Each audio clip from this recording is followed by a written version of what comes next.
My name is Izzy Recco, and the topic I chose for this project is the legal system. The book I chose is called Doing Justice, A Prosecutor's Thoughts on Crime, Punishment, and the Rule of Law by Preet Bharara. The author of this book graduated from Harvard and earned his law degree from Columbia. He wrote the book Doing Justice after he was fired from U.S. Attorney in 2017. The book is not a traditional narrative and is a collection of essays and reflections split into 4 sections: inquiry, accusation, judgment, and punishment.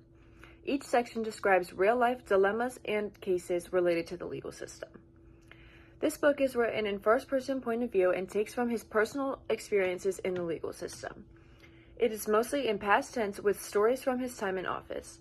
The first-person point of view builds on credibility and makes the book feel more personal. The primary setting of this book is the SDNY, where he worked as an attorney. Most of the events are from Bharara's tenure from 2009 to 2017. The book explores an internal setting, like a sense of right and wrong, human conscience, and moral reasoning. But the setting of this book gives it a more scary and gritty realism. One of the main concepts of this book is justice. Bharara explores justice as something complex, fragile, and imperfect. Justice requires more than rules. It requires wisdom, empathy, and courage to do the right thing. Another key concept of this book is the role of a prosecutor. The prosecutor represents power and responsibility. A prosecutor must seek truth, not just want to win. The idea is more of a moral actor rather than a legal one. A prosecutor is capable of good and harm depending on how they use their power. The tone of this book is measured and morally reflective. It is not preachy, and it's more conversational but intelligent and accessible to general readers. The diction is plain and clear language and uses precise legal terms but explains them with metaphors or real-life examples. The sentences are straightforward and direct, and the sentence length varies. Metaphors are used to explain justice, such as when he says a law is like a tool that can build and destroy.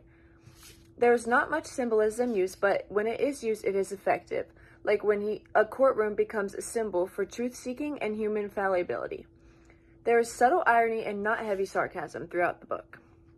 The central theme of this book is that the law is not just about rules, but about being fair and morally correct. Bharara argues that justice needs to be pursued with empathy and integrity, especially by those with power.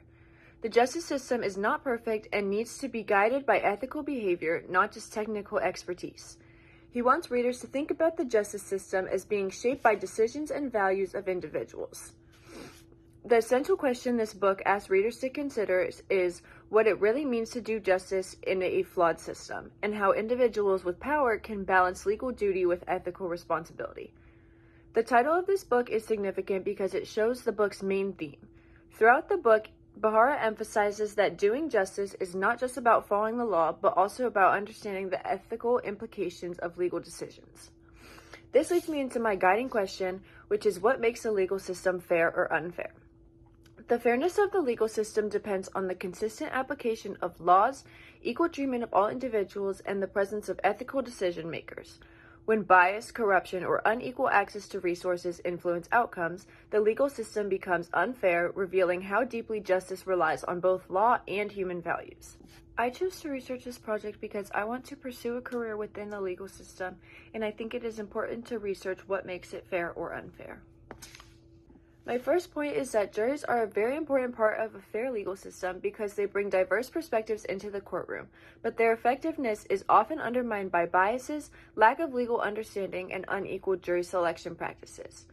This flowchart shows the jury selection process and how it could be unfair since it is just a selection of random jurors who may have no knowledge of the legal system.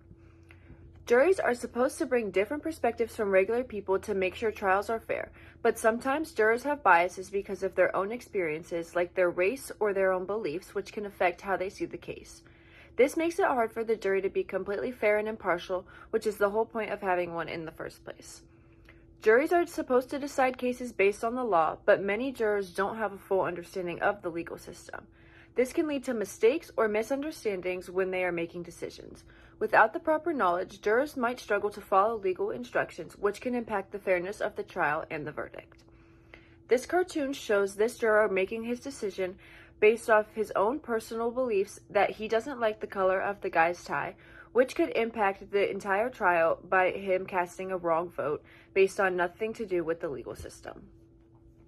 My next point is that juries can be unfair because jurors often have hidden biases before and during the trial. This visual shows all the different types of unconscious biases that a person may have, whether or not they recognize them. Jurors sometimes form opinions about a case before it starts based on things like race or news stories, which makes it hard for them to be fully fair. Even during the trial, jurors might believe evidence that matches what they already think instead of judging everyone equally. This picture of a diverse jury shows how racial bias may play a role in forming pretrial opinions. This brings me to my last point, that jury nullification shows how juries have the power to ignore the law when they believe a law is unfair or wrongly applied, raising important questions about fairness and justice in the legal system. This image of the gavel with the no symbol over it represents the act of jury nullification, where the jury decides to reject the application of a law that they believe is unjust. In the podcast, Professor Glenn Reynolds talks about how jury nullification has been around for a long time.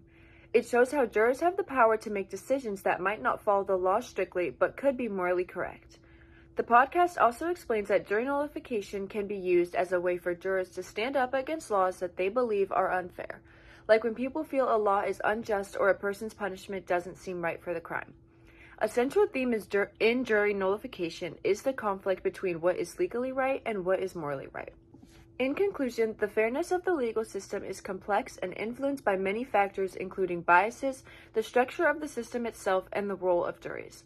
While the idea of a fair legal system is built on principles like impartiality and equality, we see how challenges such as unconscious bias, unequal access to resources, and systemic issues can often make it unfair.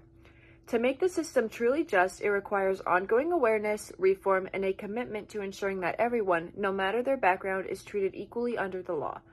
Understanding these challenges is the first step toward creating a system where fairness isn't just an ideal, but a reality for all.